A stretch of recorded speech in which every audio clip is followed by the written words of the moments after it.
sure. So I'm here to talk about the third P, which is promotion, and it's interesting that Sue now says the third P is being replaced with word information. Oh, it's just another model. Yeah, or a different model, because what I'll talk about really centres on information, and it sounds like Chris and the festival itself has its work cut out for it in building a new audience, and so a lot of what I will talk about is around the digital age and how to drag your kind of arts and marketing campaign with you into the digital age. So I almost wrote this as initially a Dear Brie in 2008, because I was working at Canberra Theatre Centre and we really weren't innovating in marketing. We were doing the same old things. It was all about the hard copy posters and brochures, and I kind of wish I knew then what I know now, because I've got a lot to say to Brie and I've got a lot to say to Chris as well.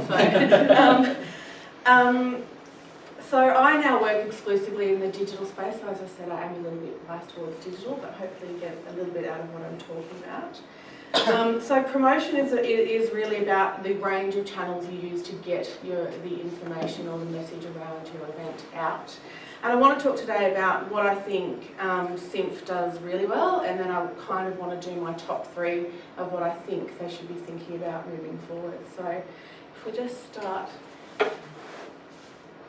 So this, the next slide is really about what I think they're doing well, and to be honest, I think this applies more broadly to arts organisations across Canberra. There are kind of the staple marketing, PR, campaign activities that most people do well, and if you flick to the next slide.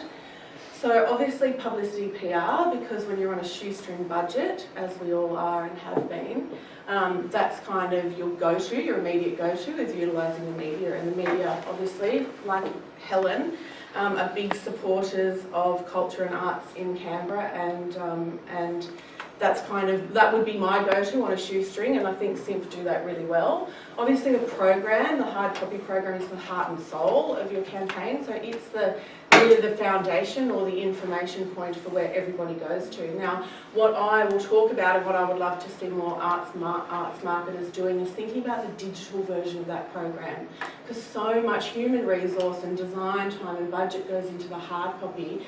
What about the digital version? Where does the website kind of fit in your marketing mix? And I can guarantee everybody says at the bottom.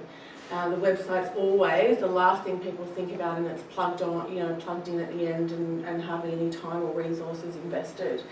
I see a lot of SINF kind of posters around and offline press advertising that really reinforces the 666 interview I just heard, so I think in that space they're doing well as well.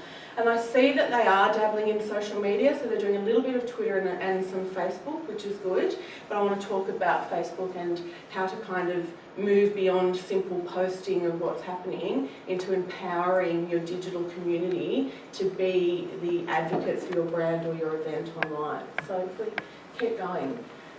I initially called this slide "You're Doing It Wrong," but I thought that was a bit harsh. So I've renamed it the top 3. So here, if Chris was in the room, I would love to say to him, Chris, here are the top 3 things I'd love to see you looking at for 2014 program, with that kind of Gallipoli feel. I've got more ideas now that I know that's the theme. But the first one is this. So, as a marketer, you're always, I'm not convinced that a lot of arts marketers actually look at data and look at what works in their marketing mix. They just blindly run some press, do some PR, and hope for the best, really. But what this slide shows is, in terms of discovering information, it's all about this. So you assume people read City News and Canberra Weekly, you assume people read Canberra Times Online, you assume they're going to see a poster in a cafe, but 90% of people that you're talking to, maybe not the 60 plus 65s, but in terms of new audience development, are walking around on this constantly.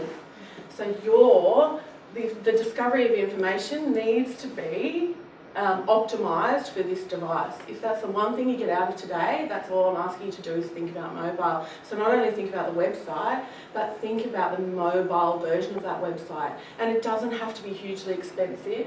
So just the next slide. If you say from the outset to your graphic designer, I want a mobile version of my website. If they know that, then they design with that in mind, and that helps cut the costs. There are other kind of resources out there for arts marketers. Mobile Roadie is a US-based organisation that actually builds apps for events for a couple of grand. So I would suggest having a look at that and really, it's not going to stretch your budget, but even if you've got a small budget, I would argue that digital should be a large, if not the largest component of that budget anyway, beyond your, take a risk and pull back on press or pull back on radio or pull back on something else. And there are ways to measure your digital as well that you really can't measure when you're flying blind with offline advertising marketing. Just the next slide, Sue. So this, who knows what this is? It's Google Ads. Google Analytics. So this is the Google Analytics of an event in Canberra. If you look closely, you might be able to tell who it is, but I do have their permission to show you this.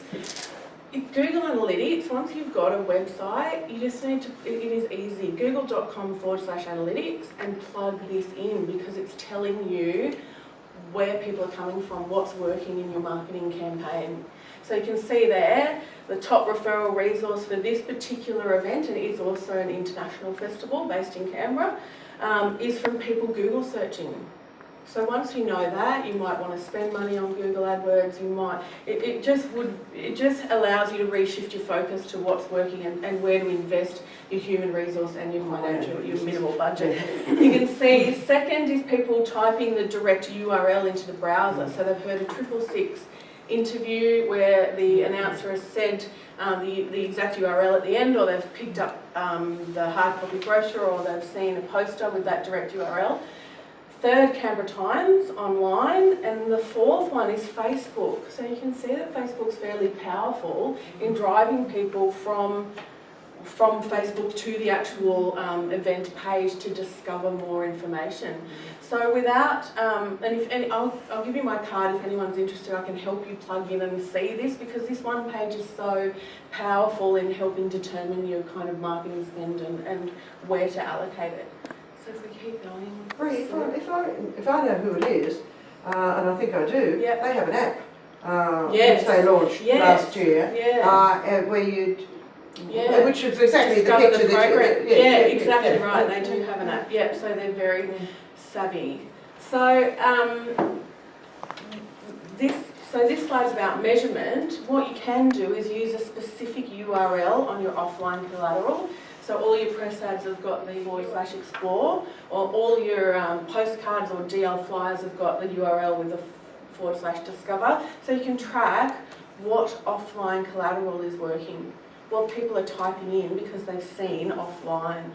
You know, these are very basic things to do, and I hope that you're not overwhelmed by them, but I never used to do any of this as an arts marketer, and if I could say to myself, it's so easy and you'll be able to tell what's working.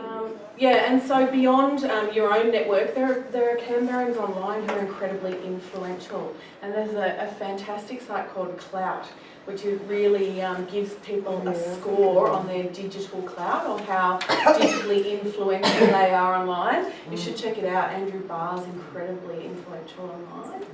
And some other interesting people as well. Sorry? It's good for non-performing. Oh, absolutely, across the board. But, you know, in terms of new voices and getting a message out to a new audience, why not target these people? Give small investment, a couple of tickets or a backstage or an interview or a meet and greet with an artist for access to their network or their influence online.